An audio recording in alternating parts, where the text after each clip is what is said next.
Steve Harvey had been hosting Family Feud for nearly 2 decades, and throughout that extraordinary tenure, he had encountered virtually every conceivable family configuration and circumstance that could present itself on a game show stage. He had met families bound by blood and families bound by choice, traditional nuclear families and modern blended families, families separated by distance, and families living under one roof across multiple generations. Yet, on this particular Monday afternoon in late January 2025, something was about to unfold that would challenge every assumption Steve had ever made about marriage, legality, and what it truly means to build a life with another person. What began as a routine game show taping would transform into a revelation so unexpected and profound that production would come to a complete halt, leaving cameras rolling to capture a moment that transcended entertainment and entered the realm of something far more significant.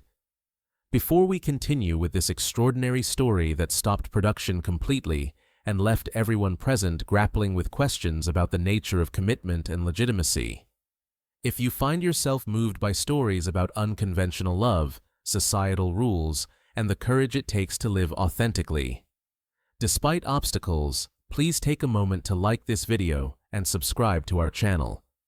These remarkable stories deserve wide circulation, and your support ensures that voices like the ones you are about to hear reach audiences who need to understand that love and commitment take many forms.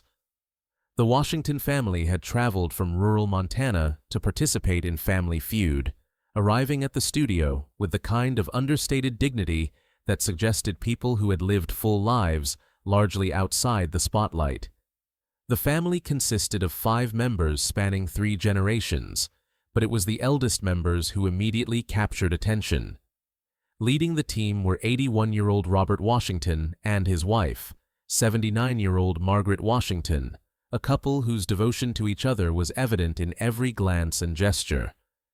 They moved with the synchronized awareness of people who had spent decades anticipating each other's needs, and they held hands with the unconscious ease of those for whom physical connection had become as natural as breathing.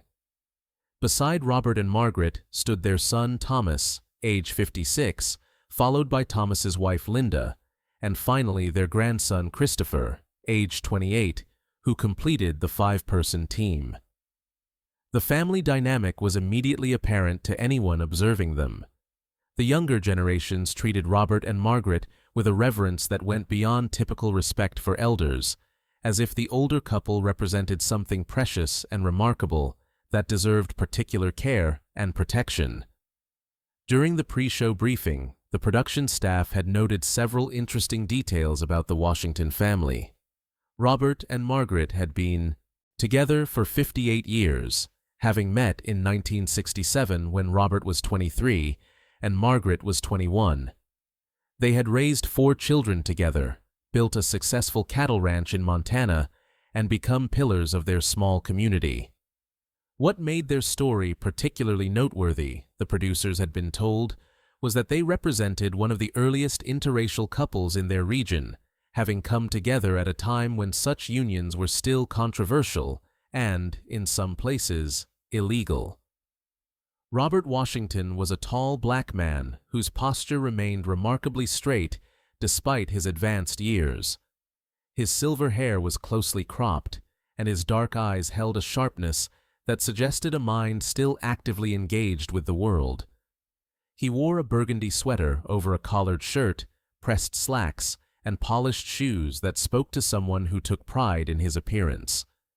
Margaret Washington was a petite white woman with shoulder-length white hair styled in soft waves, pale blue eyes that crinkled warmly at the corners, and a gentle demeanor that radiated kindness. She wore a lavender cardigan over a cream blouse, simple slacks, and a pearl necklace that Robert had given her on their 40th anniversary. What was most striking about Robert and Margaret was the quality of their connection. They communicated through subtle touches and meaningful glances that required no words. When Margaret shifted her weight slightly, Robert's hand was immediately at her elbow to steady her. When Robert reached into his pocket for something, Margaret already had the reading glasses he needed extending toward him. They moved through the world as a unit so perfectly synchronized that it was difficult to imagine either of them existing independently. When Steve Harvey made his way through the family introductions, greeting each member with his characteristic warmth and humor, he was immediately drawn to Robert and Margaret. There was something about them, a quality of enduring love and quiet strength, that commanded attention and respect. Steve extended his hand to Robert first, who took it with a firm grip that belied his age. The studio audience had quieted somewhat, recognizing that this elderly couple represented something special. Steve spoke with genuine warmth and interest. "Mr. and Mrs. Washington, it is an honor to have you here today. Your family tells me you two have been together for 58 years. That is remarkable in this day and age. What is the secret to making love last that long?" Robert glanced at Margaret, who squeezed his hand and nodded as if giving him permission to speak for both of them. When Robert responded, his voice was deep and resonant, carrying the measured cadence of someone who chose his words carefully. Robert spoke with quiet dignity. "Mr. Harvey, the secret is simple but not easy. You wake up every day and you choose each other. You choose to be kind even when you are angry. You choose to listen even when you think you already know what the other person will say. You choose to stay even when leaving might be easier. Margaret and I, we have chosen each other every single day for 58 years, and we will keep choosing each other for however much time we have left." The studio audience responded with warm applause, moved by the simple profundity of Robert's words. Steve nodded appreciatively, clearly touched by the sentiment. Steve turned to Margaret. "Mrs. Washington, 58 years with the same man. He must be doing something right. What do you love most about your husband after all these years together?" Margaret's face lit up with a smile that transformed her features, revealing the beautiful young woman she had once been. When she spoke, her voice was soft but clear, carrying a slight tremor that came from age rather than uncertainty. Margaret spoke with evident affection. "What I love most about Robert is that he has never stopped seeing me. After 58 years, he still looks at me like I am the most important person in any room. He still asks about my day and actually listens to the answer. He still holds my hand when we walk. He still tells me I am beautiful, even though I am nearly 80 years old and look nothing like the young woman he met in 1967. He makes me feel cherished every single day, and that is a rare and precious gift." Steve pressed his hand to his chest, visibly moved by Margaret's words. "That is beautiful. You two are clearly still very much in love. Your family must be so proud of the example you have set." Thomas, their son, spoke up from his position in the family line. "They are the reason I believe in marriage, Steve. Watching them together for my entire life showed me what real commitment looks like. They have been through everything together, and they have never wavered in their dedication to each other." Steve smiled warmly at the family, sensing the deep bonds that connected them, but not yet understanding that beneath the surface of this touching family portrait lay a secret that would soon emerge and challenge fundamental assumptions about what made a marriage legitimate. The game began with the Washington family competing against the Rodriguez family from Texas, an energetic multi-generational group that brought competitive enthusiasm to the stage.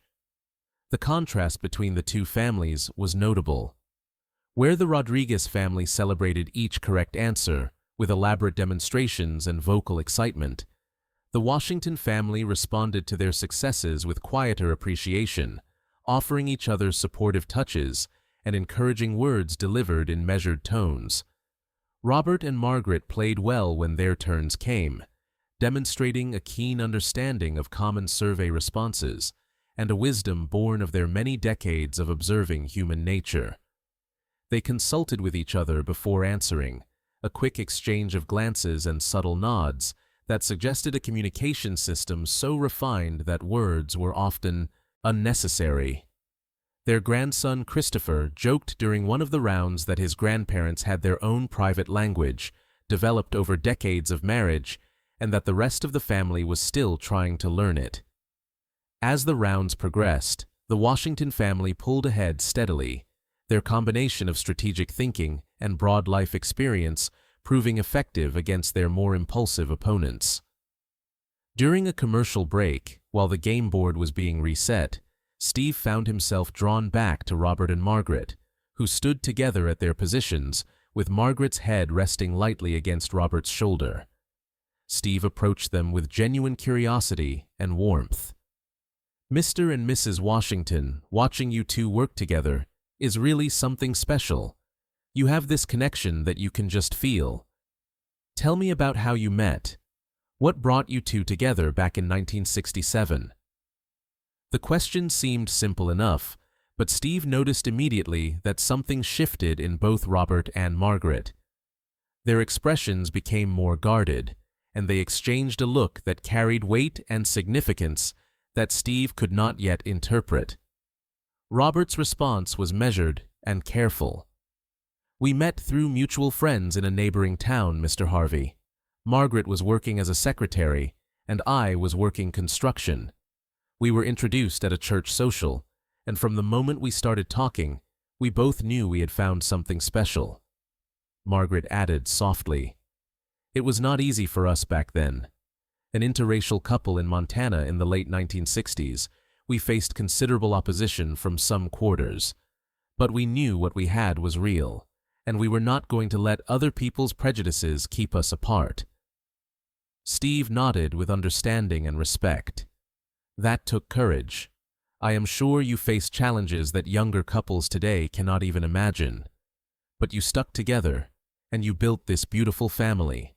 That is a testament to the strength of your love." Robert's jaw tightened slightly, and he glanced at his son Thomas, who had moved closer during the conversation. There was something unspoken passing between them, some shared knowledge that was creating tension beneath the warm family dynamic.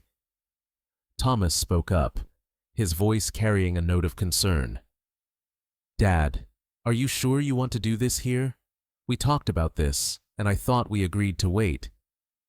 Robert looked at his son with an expression that combined love and determination. "We have waited long enough, son. 58 years is long enough to carry this.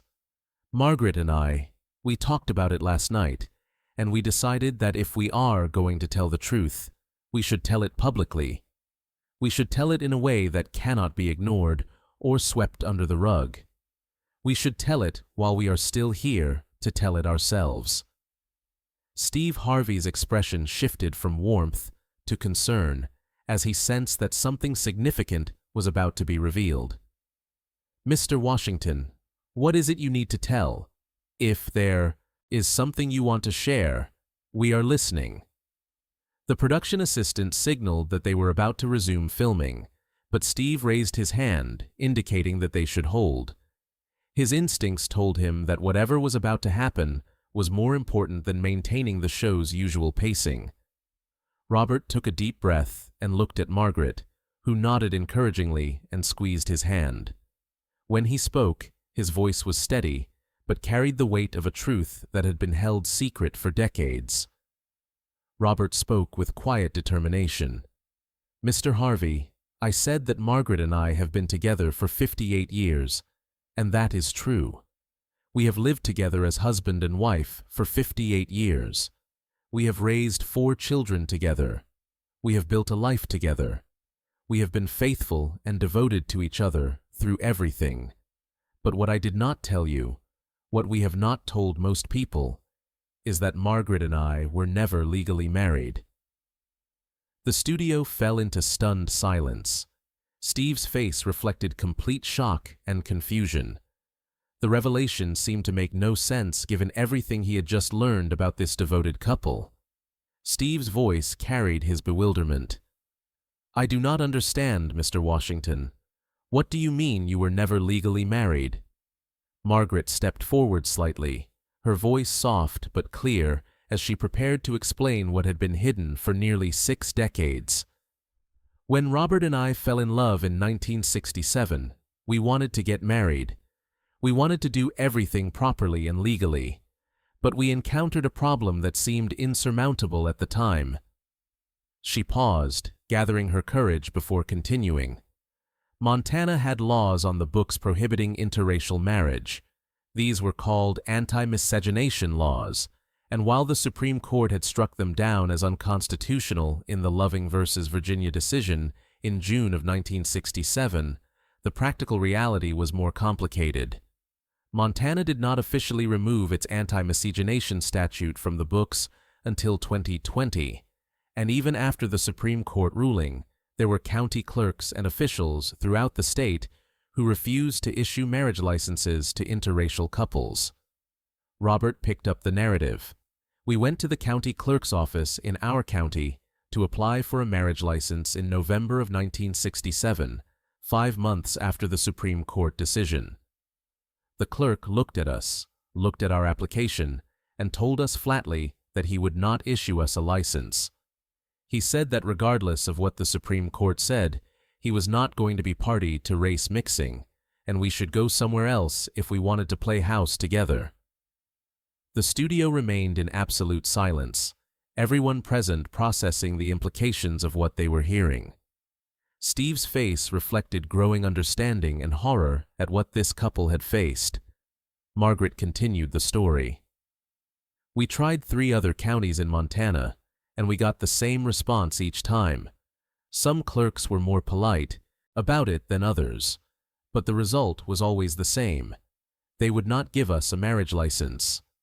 We considered going to another state, but we were young and poor, and we did not have the resources to travel far or to navigate the legal requirements of marrying in a state where neither of us was a resident.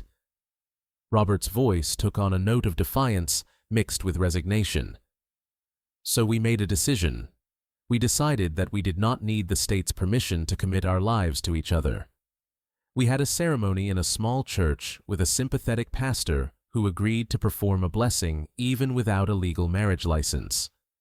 We exchanged vows in front of our friends and family members who supported us.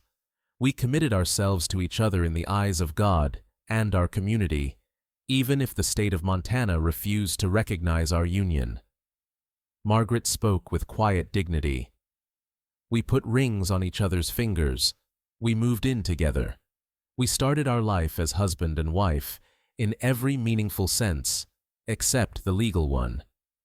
When I became pregnant with our first child 6 months later, we filled out all the paperwork listing Robert as my husband and as the father, and nobody questioned it. We filed joint tax returns. We opened joint bank accounts. We bought property together. We lived as a married couple in every practical way. Robert looked directly at Steve and then at the camera. For 58 years, we have presented ourselves to the world as a married couple. Our children grew up believing we were married. Our friends and neighbors assumed we were married. We celebrated anniversaries. We wore wedding rings. We called each other husband and wife. But the truth is that we never had that piece of paper from the state saying our marriage was legal. The implications of this revelation were staggering.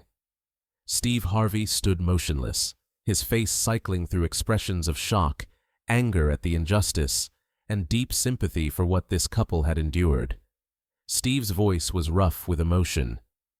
"Mr. and Mrs. Washington, are you telling me that because of racist laws and racist officials, you were prevented from having a legal marriage, and you have lived for 58 years without that legal recognition?"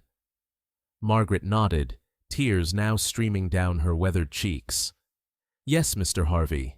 In the early years, we talked about trying again, about finding a way to get legally married. But life happened. Children came. The ranch demanded our attention. Years passed, and it seemed less and less important. We had built a life together. We were committed to each other. We had everything that mattered except that legal document. And after a while, not having it became part of our story, part of what defined us. We were the couple who loved each other so much that we made a life together despite the state trying to prevent it." Robert's voice carried both pride and pain. "But now we are old. I am 81, and Margaret is 79. We have lived good lives, but we do not have many years left. And we realized that we needed to tell the truth about our marriage before we die. We needed to acknowledge publicly that the state of Montana denied us the right to marry because of the color of our skin, and that we built a marriage anyway. We needed people to know that legal recognition is not what makes a marriage real. Love makes it real. Commitment makes it real. Showing up for each other every single day for 58 years makes it real." Thomas, their son, stepped forward with tears in his eyes. "I only learned the truth 5 years ago when there was a medical emergency and we needed documentation of their relationship. I was 45 years old before I discovered that my parents, who had provided me with the most stable and loving home imaginable, who had been the foundation of our entire family, were never legally married. And when I learned why, when I understood that they had been denied that right because of racism, I was devastated and furious that they had to carry that secret for so long." Steve Harvey turned away from the family, walking toward the edge of the stage with his hand over his mouth. His body language reflected someone who had been fundamentally shaken by what he had heard. The audience sat in stunned silence, many people crying openly as they processed the profound injustice and the equally profound love that this couple represented. When Steve finally turned back, his face was wet with tears, and his voice was barely controlled. "Mr. and Mrs. Washington, I need to stop this recording. I need to stop because what you just shared is so important, so powerful, that we need to treat it with the gravity it deserves. This is not just your story. This is American history. This is documentation of how racist laws destroyed lives and denied people fundamental rights. This is proof that love and commitment are more powerful than any law or any piece of paper." Steve addressed his producers directly. "We need to stop the game. We need to make this episode about the Washington family's story. This is more important than any game show could ever be." The producers agreed immediately, and production was halted. What followed was an extended conversation between Steve and the Washington family, filmed without the constraints of the typical game show format, creating space for the full complexity of their story to emerge. During this extended conversation, Robert and Margaret shared details about their 58 years together. They described the challenges they had faced as an interracial couple in rural Montana, from subtle discrimination to overt hostility. They talked about how they had supported each other through financial struggles, health crises, the deaths of parents and siblings, and all the ordinary trials that any long marriage endures. They spoke about their 4 children and how they had worked to provide them with stability and love despite the legal uncertainty that shadowed their relationship. Margaret revealed that there had been consequences to their lack of legal marriage that had affected them throughout their lives. When Robert had been hospitalized 15 years earlier with a serious heart condition, Margaret had been temporarily prevented from making medical decisions because she was not his legal spouse. When they had tried to refinance their ranch property a decade ago, they had encountered complications because of questions about their marital status. When it came time to do estate planning, they had needed to create additional legal documents to ensure that they would be treated as spouses for inheritance purposes. Robert spoke with controlled anger about the indignity of having their relationship questioned and delegitimized throughout their lives, despite having one of the most stable and loving marriages anyone could imagine. He said that watching younger couples, including interracial couples, get married easily and legally in recent decades had been both gratifying and painful, a reminder of rights that had been denied to him and Margaret when they were young. The most powerful moment of the extended conversation came when Steve asked Robert and Margaret if they had ever considered getting legally married later in life, once the social and legal barriers had fallen away. The couple exchanged a long look before Margaret responded with unexpected wisdom and insight. Margaret spoke with quiet conviction. "We have discussed it many times over the years. For a long time, we thought we should do it, that we should make our marriage legal to protect ourselves and our family. But as the years went by, we came to see our situation differently. We realized that our marriage, despite lacking legal recognition, was in many ways more pure and more meaningful because it was built entirely on our choice and our commitment rather than on legal obligation." She continued, her voice growing stronger. "We chose each other every single day for 58 years, not because a marriage license bound us together, but because we genuinely wanted to be together. We built a life and a family based purely on love and commitment, without any legal structure forcing us to stay. And we came to believe that this made our marriage, in some fundamental way, more real than marriages that exist primarily as legal contracts." Robert added his perspective. "The state of Montana told us we could not be married because of the color of our skin. They tried to deny us the right to build a life together. We defied that. We created a marriage without their permission, and that marriage has lasted longer and been stronger than probably 90% of legally recognized marriages. So getting a marriage license now would feel like asking permission from the very institution that tried to deny us our rights in the first place. It would feel like admitting that legal recognition is what matters, when we have spent 58 years proving that what matters is love and commitment and showing up for each other day after day."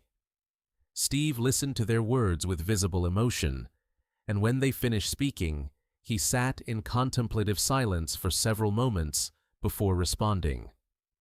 Steve spoke with deep respect and understanding. "Mr. and Mrs. Washington, what you are saying challenges everything society teaches us about marriage. We are told that the legal document is what makes a marriage legitimate, what makes it real. But you have lived proof that the document is not what matters. You have shown that marriage is about the life you build together, the promises you keep to each other, the way you love each other through everything life brings. You have been more married, in every way that truly matters, than many couples who have all the legal documentation in the world." The extended conversation concluded with Steve asking Robert and Margaret what they hoped people would take away from hearing their story. Their response reflected the hard-earned wisdom of 8 decades of life and nearly 6 decades of committed partnership. Robert spoke first.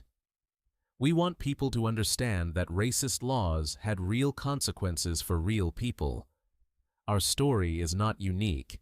There were thousands of interracial couples throughout America who were denied the right to marry, who had to build their lives together in the shadows, without legal protection or social recognition.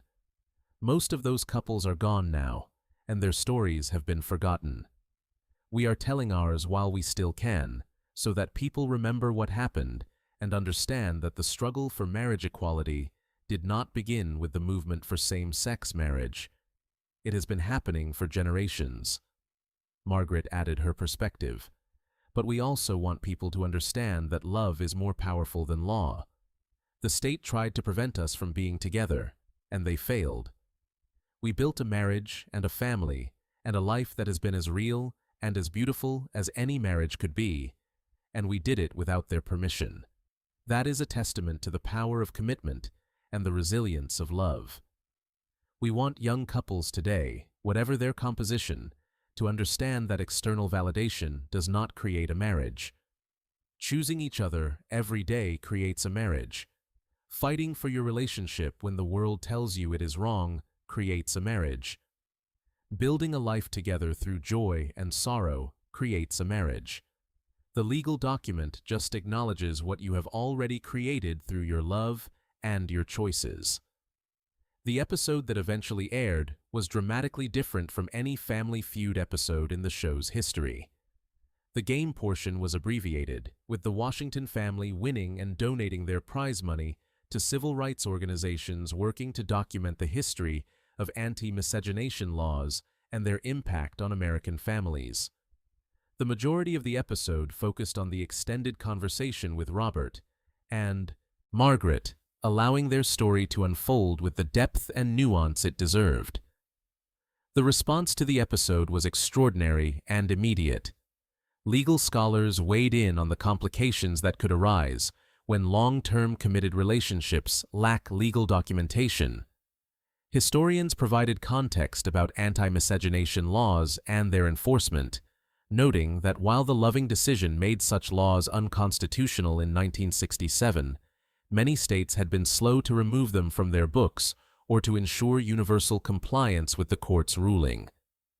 Civil rights organizations used the Washington family's story to illustrate the ongoing consequences of historical racism and the importance of documenting these experiences before the generation that lived through them passes away. Most remarkably, the episode sparked conversations about the nature of marriage itself and what makes a union legitimate. Religious leaders, legal experts, relationship counselors, and ordinary viewers engaged in profound discussions about whether legal recognition was essential to marriage or whether commitment and lived experience were what truly mattered. The Washington family's 58-year relationship without legal documentation challenged conventional assumptions and forced people to examine their beliefs about what constituted a valid marriage. The American Civil Liberties Union reached out to Robert and Margaret, asking if they would be willing to participate in a project documenting the experiences of couples who had been affected by anti-miscegenation laws. The couple agreed, and their testimony became part of a larger oral history project aimed at preserving these stories for future generations. Several other elderly interracial couples came forward after seeing the Washington family's story, revealing that they too had faced similar obstacles to legal marriage and had built their lives together without official recognition. These stories, long kept private out of shame or fear, or simply because no one had asked, began to emerge, creating a more complete picture of how anti-miscegenation laws had affected real families. 3 months after the episode aired, the state of Montana issued a formal apology to Robert and Margaret Washington for the discrimination they had faced and the denial of their right to marry. The governor personally contacted the couple, expressing regret for the injustice they had endured and acknowledging that their experience represented a shameful chapter in the state's history. The state offered to expedite a marriage license if the couple wished to formalize their union legally, though it was emphasized that this was being offered as a gesture of recognition and apology rather than a suggestion that their existing relationship was somehow invalid. Robert and Margaret declined the offer of a marriage license, explaining in a public statement that their marriage had been real for 58 years without legal recognition, and they saw no need to seek validation from the state at this late stage of their lives. They said they were grateful for the apology and hoped that their story would contribute to a fuller understanding of the impact of discriminatory laws, but that they remained committed to the principle that had guided them throughout their relationship, that love and commitment mattered more than legal documentation. Steve Harvey remained deeply affected by his encounter with the Washington family. In interviews following the episode's airing, he spoke about how meeting Robert and Margaret had challenged his own assumptions about marriage and legitimacy. He said that their story had taught him something profound about the difference between legal marriage and true commitment, and that he had come to believe that the Washington marriage, despite lacking legal recognition, was one of the most genuine and powerful marriages he had ever encountered. 1 year after their appearance on Family Feud, Robert and Margaret Washington celebrated their 59th anniversary, surrounded by their children, grandchildren, and great-grandchildren. The celebration was attended by Steve Harvey, who had remained in contact with the family and had developed a genuine friendship with the couple. During the celebration, Steve presented Robert and Margaret with a specially commissioned portrait of the two of them, painted from a photograph taken on the day of their unofficial wedding ceremony in 1967. The portrait showed a young Robert and Margaret, dressed in their simple wedding attire, looking at each other with expressions of pure love and determination. Beneath the portrait was an engraved plaque that read, "Robert and Margaret Washington, married in love and commitment, November 1967. 59 years of choosing each other every single day. Proof that true marriage requires no permission from any state or institution, only the devotion of two hearts committed to building a life together." Robert and Margaret both wept when they saw the portrait, and Margaret spoke for both of them when she said that it was the most meaningful gift they had ever received because it validated what they had always known, that their marriage was real and legitimate, regardless of what any document said or failed to say. Robert Washington passed away peacefully in his sleep 2 years after the Family Feud episode aired, at the age of 83. Margaret was beside him, as she had been for 60 years. At his funeral, their son Thomas spoke about his father's life and the marriage that had defined it. He said that Robert and Margaret had taught their family the most important lesson about love, that it required no external validation, only the daily choice to honor your commitment and cherish your partner. Margaret lived for 18 months after Robert's death, and during that time she continued to speak publicly about their relationship and the injustices they had faced. She said that losing Robert had been devastating, but that she was grateful for every single one of the 60 years they had shared. She said that building a life with him without legal recognition had actually strengthened their marriage because it had forced them to be intentional about their commitment every single day. She said she had no regrets about the path they had chosen and hoped that their story would help others understand that love transcended legal structures. When Margaret passed away, the family made the decision to have both Robert and Margaret's headstone include a specific inscription that honored the truth of their relationship. The stone read, "Robert Washington, 1943 to 2027, and Margaret Washington, 1945 to 2027. Together for 60 years. Never legally married, always truly devoted. Proof that love needs no license." If the story of Robert and Margaret Washington has moved you, if their 60-year commitment without legal recognition has challenged your assumptions about what makes a marriage legitimate, if their courage to defy racist laws and build a life together despite institutional opposition has inspired you to think differently about love and commitment, please take a moment to like this video and subscribe to our channel. Share this story with others who need to understand that the history of marriage equality is complex and ongoing, that racist laws had devastating impacts on real families, and that true commitment requires no validation from any government or institution. Let Robert and Margaret's legacy remind us that marriage is fundamentally about the life two people build together, the promises they keep to each other, and the choice they make every single day to honor their commitment, regardless of whether any official document recognizes their union. Their story challenges us to examine our own assumptions about legitimacy and to recognize that sometimes the most powerful and enduring marriages are those built purely on love and sustained through decades of daily choice and unwavering devotion.